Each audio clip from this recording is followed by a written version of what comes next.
have a joke for you today anyway. We encourage you to do that. As you can see from what we have up here, you're all familiar with this companies. We're going to be hearing from the owners of a couple of Little Caesars franchises today. Everyone loves pizza. This is one of the most well-known franchises in the United States. The franchise in Ephraim opened in 2012, and just recently another franchise opened in Nephi. And we have the owners of these Little Caesars franchises with us today. We have Tyson Olson and Launey Ivers. They're both Snow College alumni. Both of them attended here not many years ago and involved in our athletics program as well, playing for the Snow College football team. Tyson was raised in Sanpete County. He has a background in sales. He's currently the manager of the Ephraim Little Caesars and owner in the Nephi Little Caesars. He resides in Moroni with his wife Sarah, who also is a former Snow College athlete. She played on our volleyball team, and they have a couple of daughters. Launey was born and raised in Provo. He has a degree in communications from Utah State University, which he received after he left Snow College. He currently resides in Santa Cruz with his wife and their 4 children.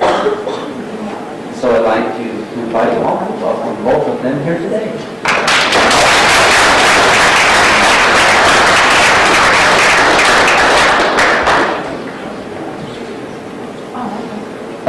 Everybody hear me okay? You can't? Raise your hand. Down right there, no thumbs up, good. Okay, let me get this put down. Just like I said, my name is Tyson. I'm going to talk to you guys first, about 15-20 minutes. I don't have any promises, I don't have any guarantees to make you guys millions of dollars. Put that in your notes right now. Talking to these guys, they want to know our background, how we kind of got started, where we ended up, and where we want to be in a couple of years. So, my background is I was raised in 15 minutes north of here, and I'm lucky my dad, my parents here supporting me. So, the support group is great in my family. I went to North Sandy High School.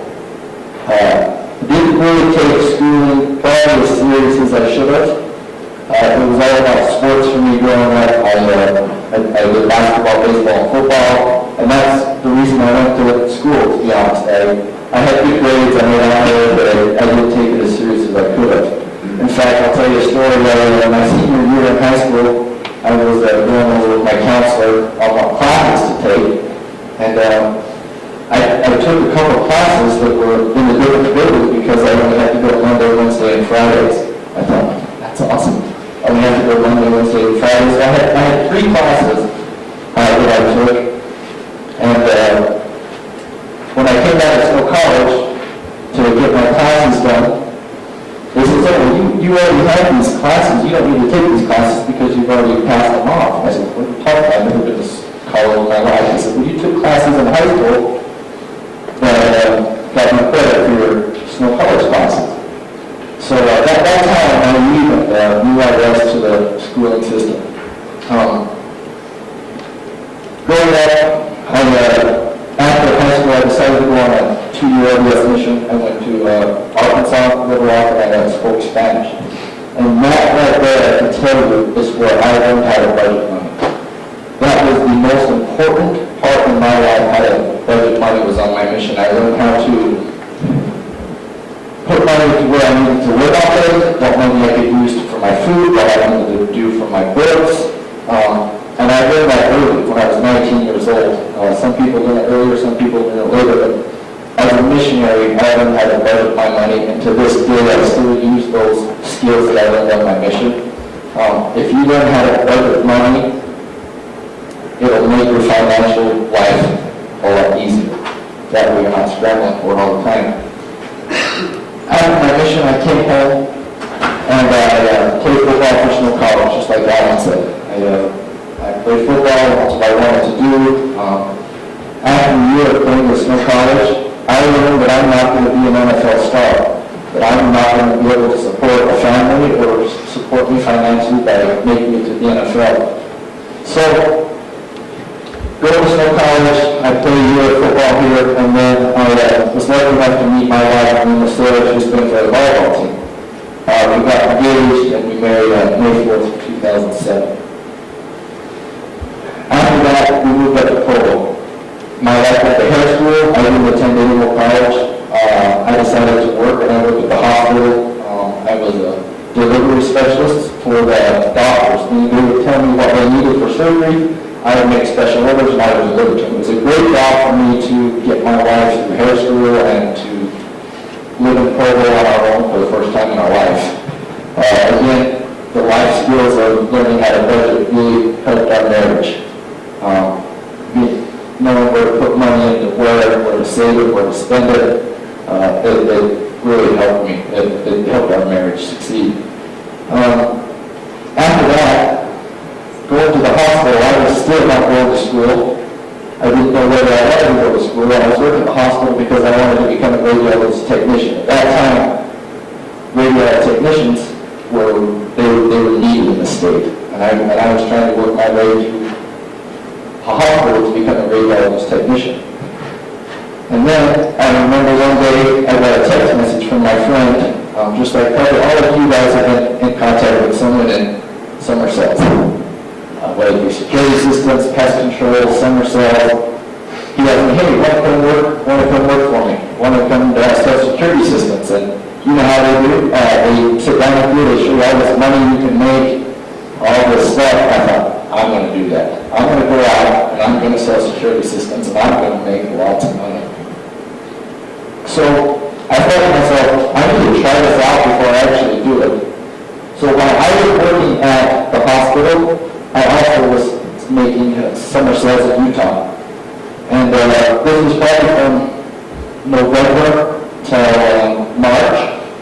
And I worked at the hospital, I wake up 6 a.m. I worked at the hospital till 4 p.m. and I'd go out and sell from 4 p.m. till 9 p.m. I did it for about 4 or 5 months straight. I'm thankful I did it. It was a great opportunity for me. And when the summer starts, they come out with the people, the reps that sold the most. And they came out with that, and I was actually the number one on the list. I worked hard to get where I was at to make sales. I wanted to go out and do summer sales. I wanted to make sure I was good at it, and I wanted to make sure I felt comfortable with it. I felt bad for the people that just jumped into it and thought they were going to go out there and sell. I went out, me and my wife, we moved to Los Angeles for the summer. We sold security systems, and it was awesome. I made really good money. I sold a lot of security systems. It was fantastic at the time. I worked hard. It was 9 a.m. till 10 p.m. all day knocking doors. But I think you guys had summer sales, if you have, raise your hand. You guys know about it. A lot of people don't know that it takes hard work, it takes determination, and it takes everything you have because you've gone all day long. But it worked out. Me and my wife really enjoyed it. In fact, when we got done with summer sales, we came home, and the guy said, all right, you did awesome. You were number one in our group. We want to make you a manager. We want you to have a team, and you go out and you manage a team. And the numbers, he was showing me the numbers there that he was making. It was fantastic. I couldn't believe these dollar amounts that these guys were making. I sat down with my wife, and it was an opportunity that I've never had. And so we were pretty excited, but it wasn't something I liked to do. It was great, but I couldn't see myself doing it 5 years from then. So you need to take that into consideration when you are looking into a job or doing a job. Where do you see yourself in 5, 10 years? And I couldn't see myself doing that in 10 years. It's just something I didn't want to do that. Unfortunately, we told the guy no. We're gonna look for something else. When we moved back from Los Angeles, we moved to Ephraim. And my wife became the assistant volleyball coach. She was doing some volleyball here. And I went out and found a job at the Writing Store. You guys seen the Writing Store down here in Ephraim? I went to find a part-time job. And they hired me. And I worked there and I started figuring out some things I could help the company out with. So I started saving the company quite a lot of money, and I put in a lot of hours there too. You're going to hear me say you have to work hard. To get where you want to be, you have to work hard. You have to put the hours in, you have to be dedicated, you have to be motivated. If you just go to work just to go to work to get done at the hours, you're not going to be the most successful person at your job. You have to want it, you have to be determined, and you have to be motivated. And I found out that I was actually good at that job. So the owner came up and wanted me to manage it, so I said, sure, yeah, I'd love to manage this. And from where the store was when I first started to where it ended that first year, the numbers were up by 20-30%. It was great.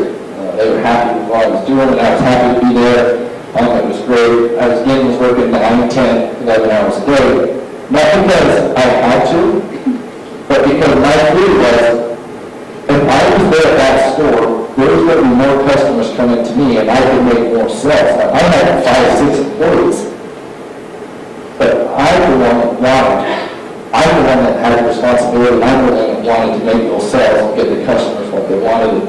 Obviously, with sales, you make more money with your sales. And that, I tell you this because when I was working at that store, I remember a gentleman walked in to the store, and his name was Launey, Ivers. Obviously, that's who's going to be speaking to you next. And he goes, you know what, I think about doing a Little Caesars over here to the side. What do you think? And we got talking. To make a long story short, he ended up putting a Little Caesars in Ephraim. And I ended up partnering with him to manage the store in Ephraim. And then it came to, we got business partners, we opened one up in Nephi, the Little Caesars.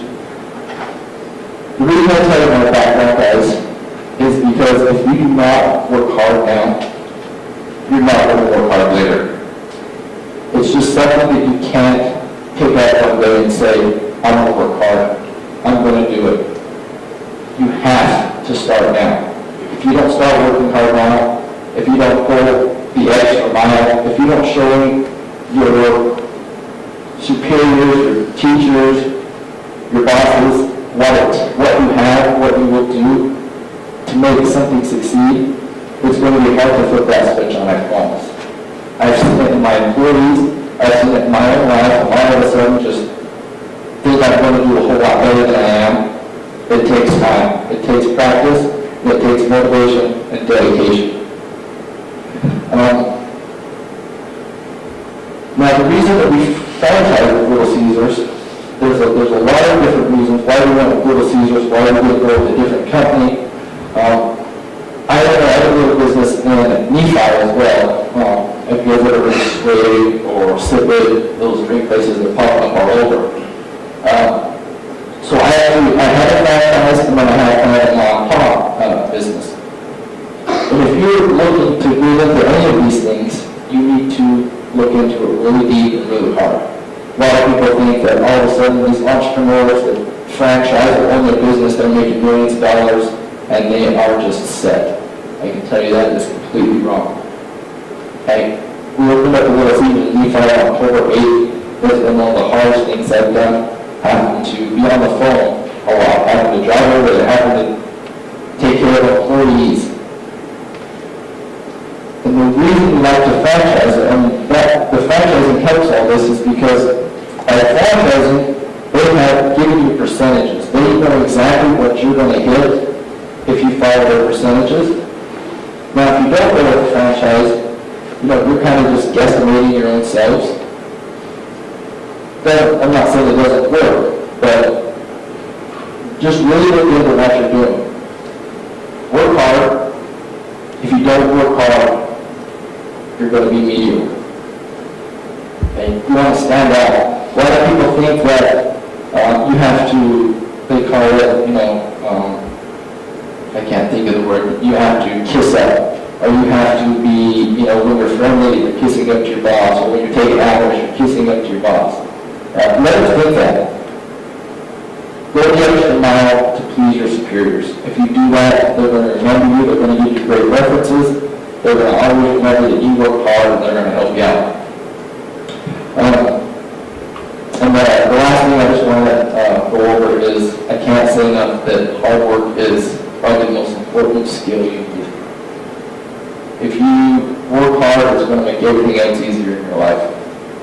Obviously, you have to have a plan, you have to budget well, but if you work hard and you have a budget, you financially will be better off in life. I'm going to give the microphone over to Launey. He's going to go over some franchising and his background as well, and we'll have some questions after, answers after.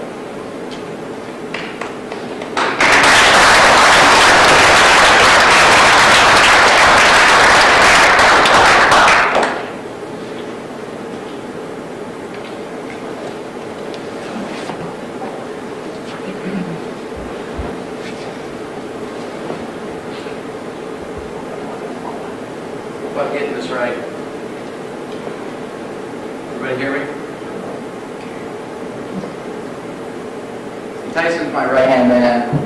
Helped me out, told me to turn it on. How simple is that? So I can say that Tyson Olson, he's an inspiration to me, and I really, really appreciate him. I couldn't do what I do without him. Who's story about Tyson?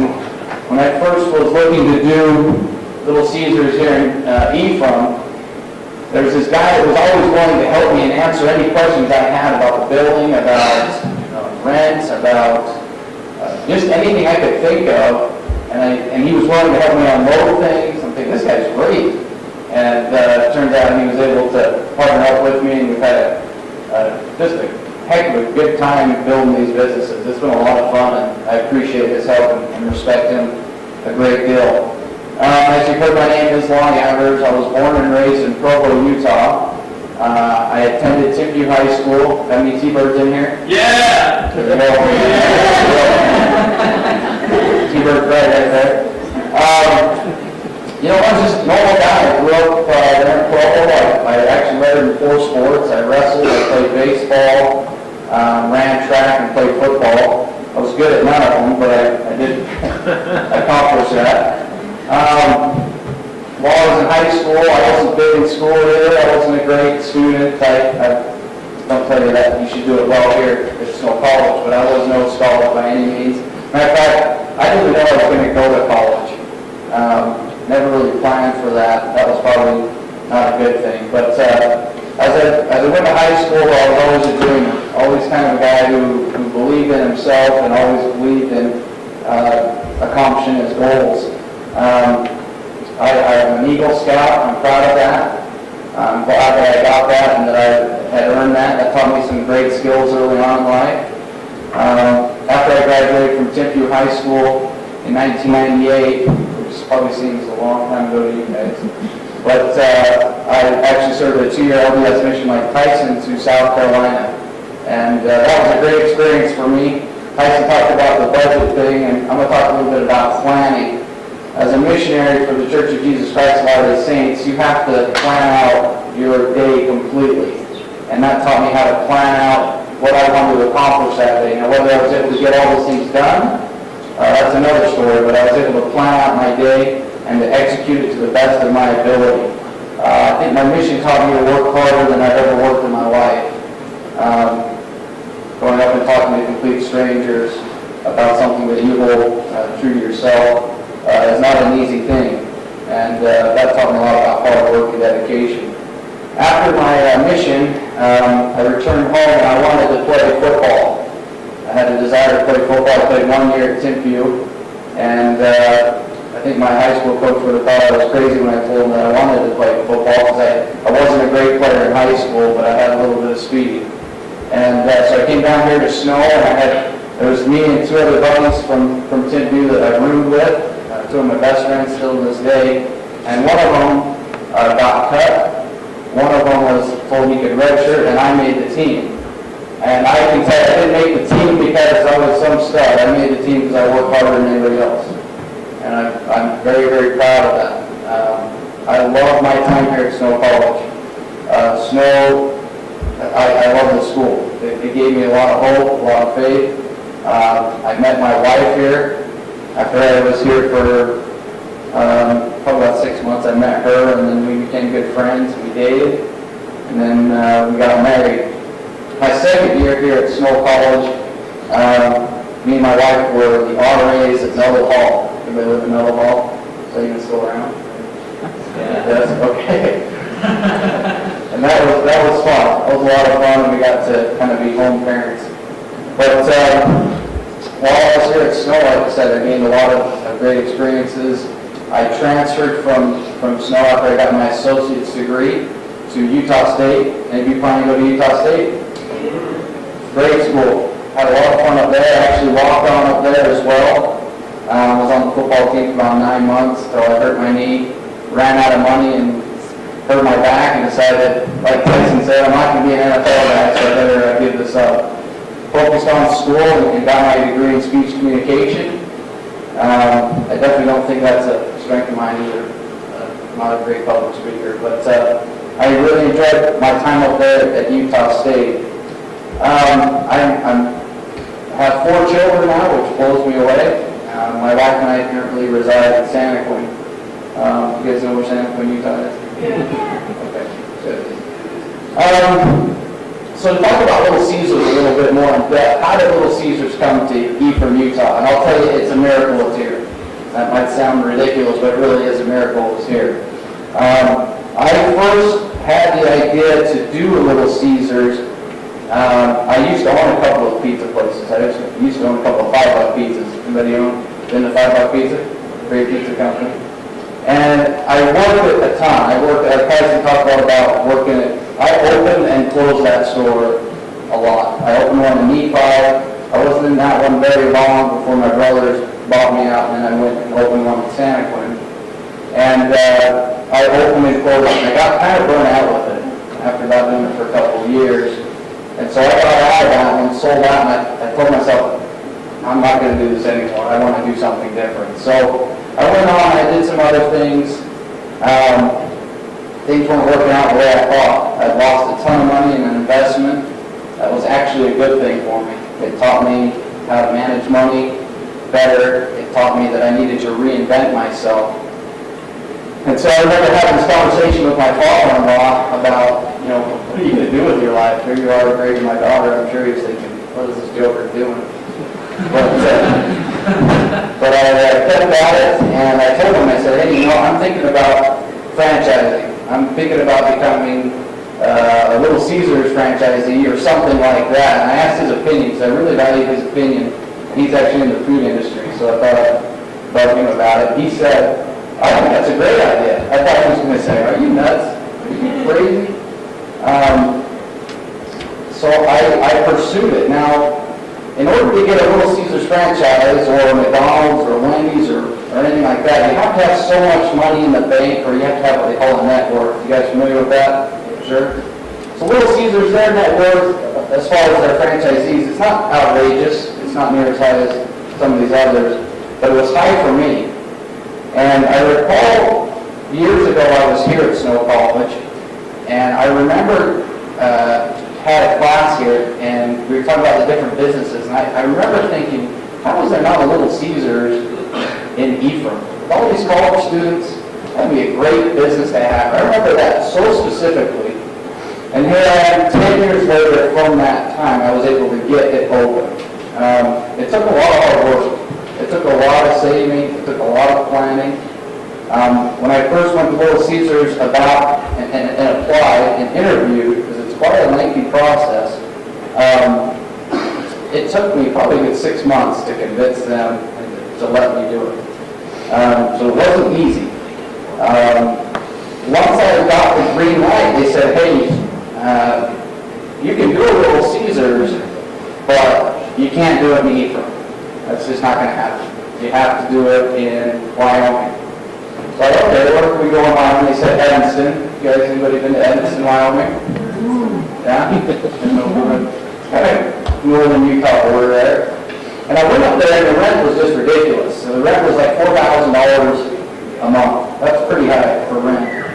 And so I looked, and I was just going crazy because I'm thinking, where am I going to be able to do this? So I was able to finally convince Little Caesars to come look at Ephraim because I couldn't find anything. The guy came and he looked around. He said, it's honestly a coin flip. He said, if that Super Walmart wasn't here, I'd say no. But since it is here, I'm going to leave it in your hands. So I knew I wanted to go to Ephraim. I always wanted to go to Ephraim, so I said, let's do it. Let's roll the dice, let's try this. And so it really is kind of a miracle that it is here, not just in that instance, but most of Utah is also bought up by another company that owns the rights to Little Caesars. So just to have this one here in Ephraim has been a huge blessing. Franchising, like Tyson said, there's a template they kind of provide. So, for instance, you're supposed to keep your labor at a certain percentage. You're supposed to keep your food costs at a certain percentage. You're supposed to, your rent's supposed to be so much. So that's kind of the advantage of franchising. I mean, everybody here, I would assume, has heard of Little Caesars Pizza, correct?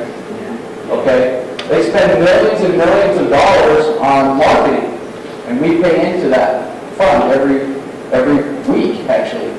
And so I'm sure you see their commercials. I love their commercials. They're a little cheesy, but they're funny, and people enjoy them. How many of you have seen a Little Caesars commercial on TV? Most part. Okay. But those are some of the benefits of being with the franchises. There really is that template that can help you know, I got to keep my percentages correct. If I do that, then I'm going to be so profitable, etc. Some of the advantages that I drove down of being, I get to be my own boss. I do like to be in charge. Maybe that's a curse of mine, but I do like to be in charge. I like to be in control. And that's one of the benefits, I believe, of being a franchisee or an entrepreneur. But that also can be a negative, right? You're in charge, right? Some of the disadvantages, I would say, is that you're never off. Anybody know what I mean by that? You're never off the clock. I've worked for a job before. I was 9 to 5. Once I clocked out, it's over. I've gotten a call from Tyson on a Sunday morning when I'm heading to church to say, guess what? Our walk-in cooler's not working. I have to take everything I've got to go and figure that out and get it fixed. So that would be some of the disadvantages. I like the freedom it brings. That's some of the advantages of it. And I think one thing I want to really hammer into your heads is, I was literally in your chair 15 years ago. I really was. It's possible. If you dream, if you work hard, if you believe in yourself, I really like how Tyson managed budgeting money, save money. You can accomplish a lot of your goals. I wrote a few more things down here.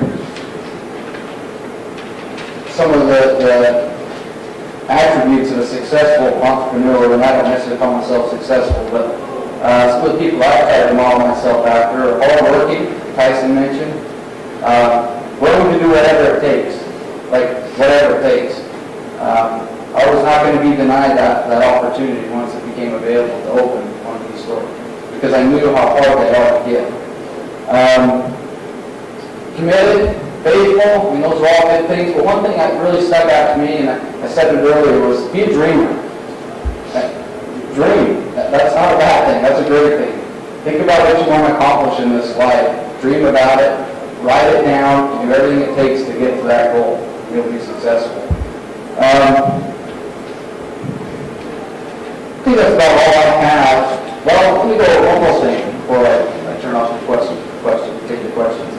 It's not easy sometimes in this economy to get a loan, right? Farming was tough for me, and I hope we don't have any Zions banks or Wells Fargo employees here, maybe you do. They all turned me down to go get my funding for my first store. I went to probably 5 different banks. I went to this one little bank in Salem, and I took on my portfolio, my business plan, and the guy said yes, and I was so excited. I was just ecstatic. So sometimes you might think that you are going to have to go to a big bank or a large bank. Sometimes these local credit unions know your situation better, they know how to help you better, and again, I hope that doesn't offend anybody from some of those big banks, but that's where I had success, was borrowing from a smaller bank. That's all I've got for now. You want to take some questions with me? Any questions you guys have for us that we can help out with?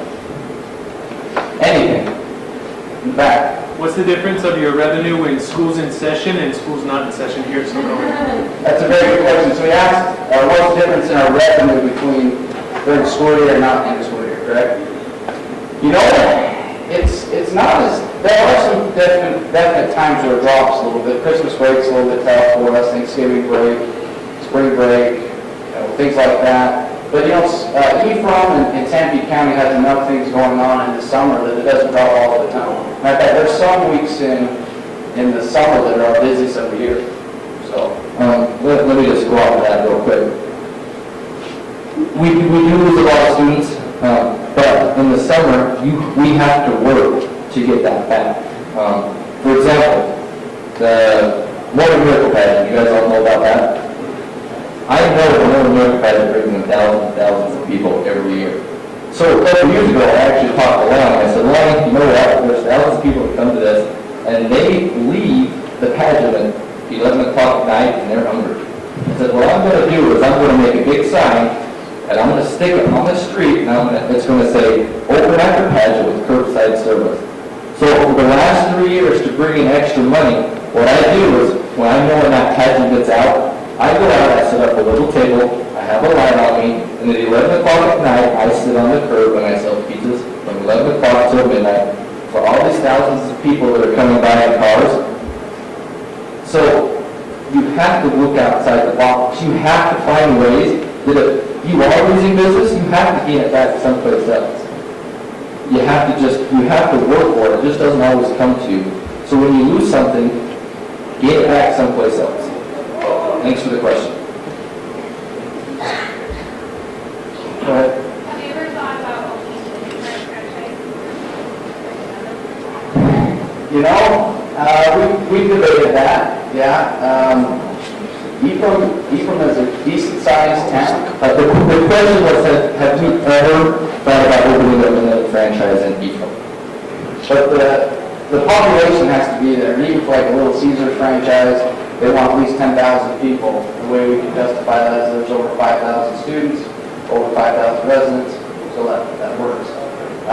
Other different models are out there, but I really like Little Caesars. I really like their model. I think they're a sharp company, and I love them. I don't know what your take is. No, a lot of people come in, and a lot of people are out there. Why don't you bring a Taco Bell? Why don't you bring a KFC? I mean, we get that all the time. The thing is, you actually have to look into those. The amount of money it takes to do those, and the amount, and the regulations they have is, I mean, to be an Ephraim is you have to have a lot more population. So we have thought about it. You have to look into it pretty deep, and you have to get approved by event as well. Were you involved in that Quiznos that was next to you? Would it be very short-lived? The question was, were you involved with the Libby next to us? I'll let Lonnie take that one. My wife was, yes. My wife ran that. Anybody else? Come on. Anything. Go ahead. How often do you guys eat the pizza, or do you guys not eat it at all? How often do we eat the pizza, Tyson? 3 times a day and twice on Fridays. I probably eat it more than Lonnie does, just because I'm there in the store more often. The question was, how often do we eat our pizza? Because I'm there all day, I have to try it out to make sure it's good for you guys. So that's another reason that I eat the pizza, is because I eat it just to make sure it's good for everybody else. But me and my wife, we usually have it, once a week with our girls and our family. Again, you can't beat the amount of product you get for the price as well. So to get a $5 to sell a pizza, you get that much. There's not a better value around. That's why you get it. I eat it way too often. When I first got into the pizza business, I mentioned I owned another franchise. I ate it every day. And when I was here at school, I was 170 pounds. I'm about 210 right now. So pizza, I eat a lot, too much. Go ahead. So how does Little Caesars manage to make a profit off of selling a whole pizza for $5? the question was, how does Little Caesars manage to make a profit of a $5 question? And that is a great answer. Because a lot of people think that all of a sudden you have this $5 bill that goes right into our pocket. That's a great answer. So, it's kind of like the Walmart. It's kind of like the Walmart effect, right? Walmart has low prices, but they sell a high volume of certain product or several products. It's the same type of theory. Also, if we sell a ton of pepperoni pizzas, which we sell, and we're ordering that product constantly, right? So we get breaks for that. Okay, good question. How many other business ventures are you guys in right now besides those guys? Or is it just your only? You want to start? Go ahead. Just repeat the question. How many other businesses are we involved with? Yeah. For partnerships, We're just involved in Little Caesars together. I have a separate business with my spouse, like I mentioned before, over in Ephraim. Just Little Caesars right now, but we're always talking about different adventures and different things we can do. Like Launey says, he's a dreamer, and I'm a realist. I always have to stop him when he's dreaming about things. But right now, I'm only doing Little Caesars. I love Little Caesars, like I said. I really like their model.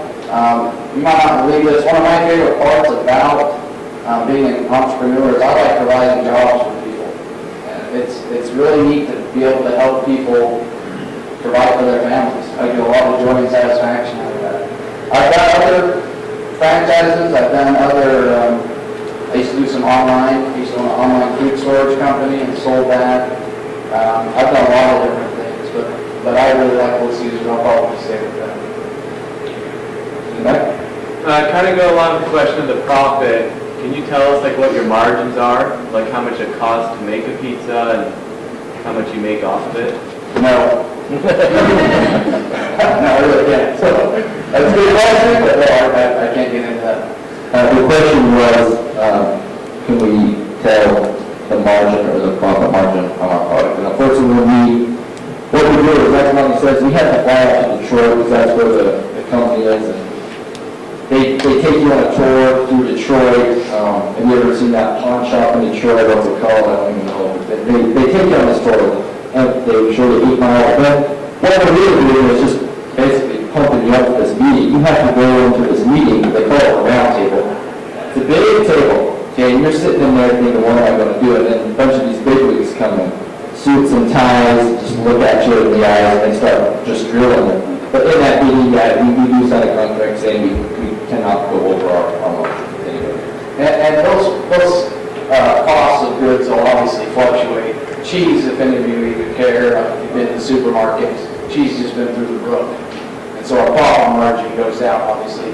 Cheese is the number one product we obviously purchase, so it does fluctuate. But yeah, we're not able to disclose that. So, does Little Caesars have a way to level that for the franchise owners, franchisees? Because it does fluctuate, yet they have a model and an image built on a price. And so, do you just eat that when the price of ingredients is high? Do you guys just eat it? Or do they have a way to level that out for you, so it's not so up and down? There are different programs that they have where you can buy or at least have your.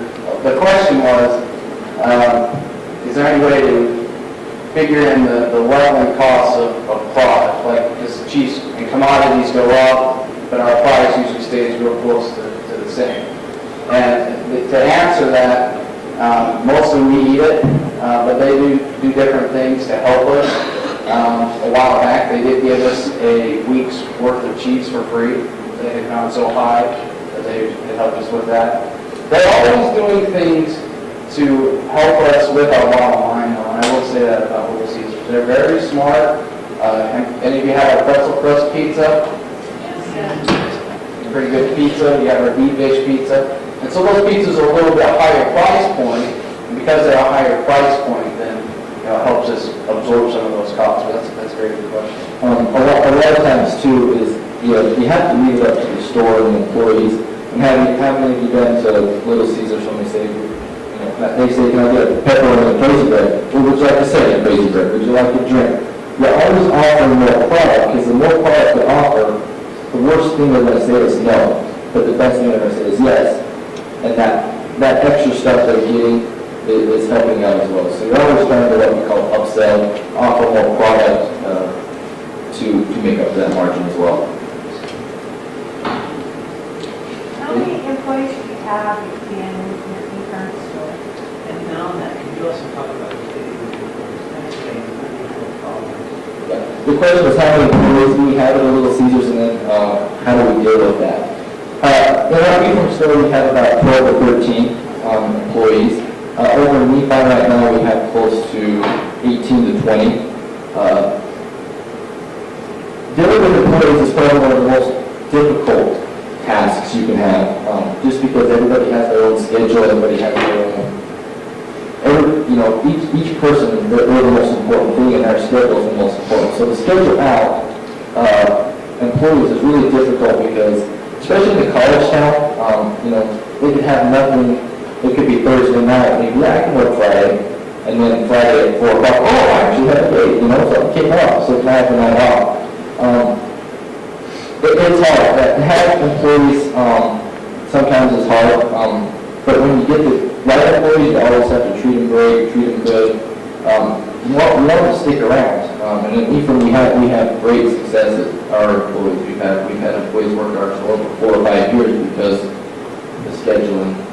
The training is kind of chaotic at first because we're such a fast-paced environment. I mean, I don't know if you guys know this, but Little Caesars have the fastest ticket time in the nation. I mean, we want you guys to walk in and walk out with a pizza in less than 30 seconds. Anywhere else, that's uncanny. But at Little Caesars, we can do that. Any other questions? What was the hardest job? The hardest part about opening a franchise? That's a darn good question. There's lots of obstacles. I think getting a Little Caesars, like getting approved to do a Little Caesars was the hardest part. Like the application process, the screening process, the interview process, I would say that was probably the toughest because they're so rare to get in Utah especially. If you're in a different state, there's other places available. But Utah is real hard to get Little Caesars. Also, getting funding is tough, I'll be honest. Getting funding, you heard me talk about that a little bit. Unless you've got $300,000-$400,000 just laying around, you have to go borrow money, right? And so, funding is tough. It's a tough economy, I understand that. But there's also great things out there. There's ways to do it. You can do it if you believe it. Well, I talked a little bit about What are the pros and cons of a franchise was the question. Talked a little bit about the late night calls, or if we're there's an issue. The pros, though, like I said, I like being my own boss. I like being in charge. I like setting my own schedule. I like the freedom that it can bring. I said this many times. Tyson, I could do nothing without him. He's just such a great part of our business. But I like to help provide for people's families. I do like to employ people and give them that opportunity. That would be the pros on my side. The pro, when you franchise, they have a percentage of the successful rate, meaning they'll tell you how successful most of the stores are. Little Caesars are 99.4%. So we knew that if they approved this, it would be a successful store. Another pro is this could be a pro and a con, but if you franchise, you do it that way. You can't stray away. The reason they're successful is because they have a method, and that's why they're successful. We have to measure out cheese every day. We have to put so much sauce on a pizza. It's already measured, and so if you franchise, you do it the franchise's way, else you're not going to be a franchisee anymore.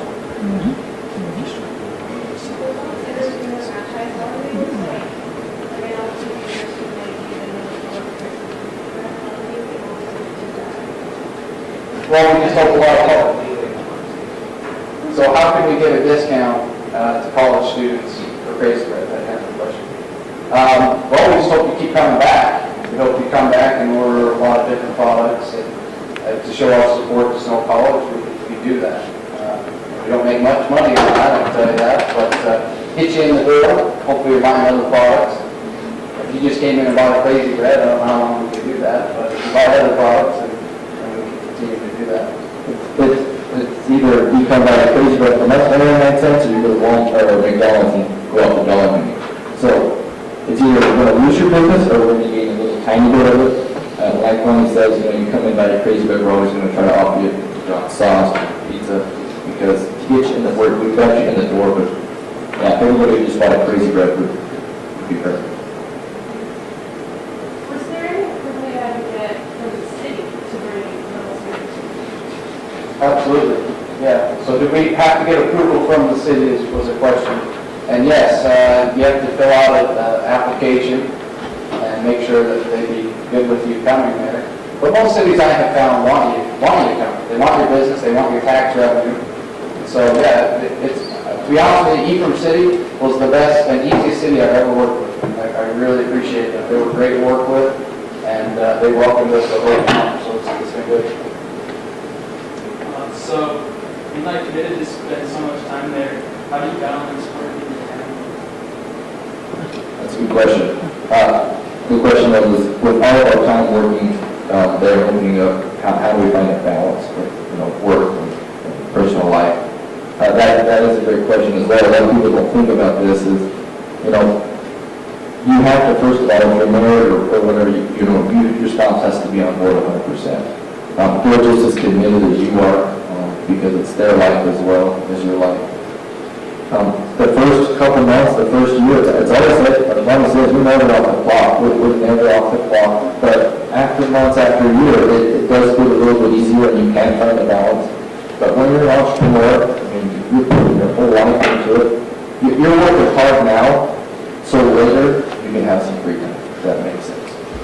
It's a balancing act, I found. I think, I talked a little bit about planning. Plan your day out every day. I literally get out at 10 and every night before I mark out what I want to accomplish that day, the time frame, the hours I'm going to be doing what. That helps. Set aside time for family and leisurely things, I guess. This past month we opened Nephi, and it was nuts. That first month when you open Little Caesars is just hectic because you're training people, but you're also learning. It takes a lot of commitment to do it. I had to sacrifice a lot. A lot of people don't realize this, but when you open a Little Caesars or McDonald's or whatever, you have to go do their training. Well, I had to do training for 6 weeks. I had to leave my family for 6 weeks. That's not easy.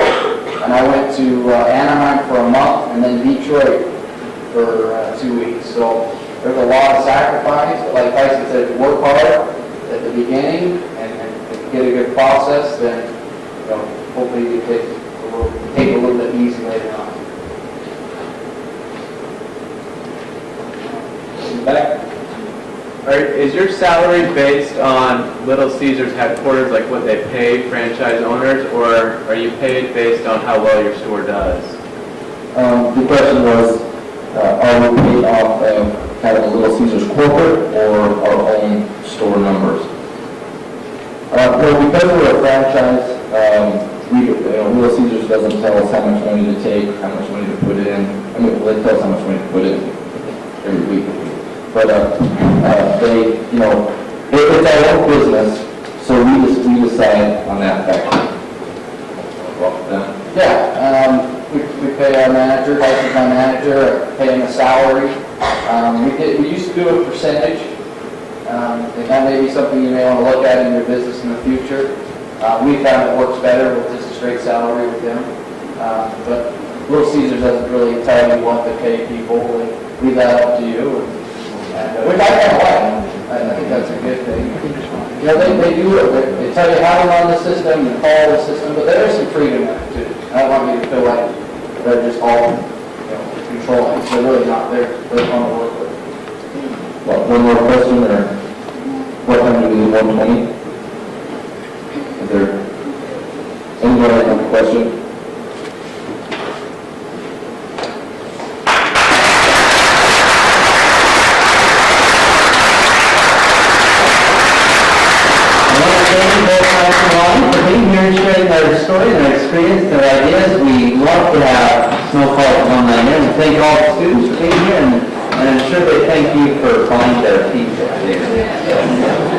Have a great one.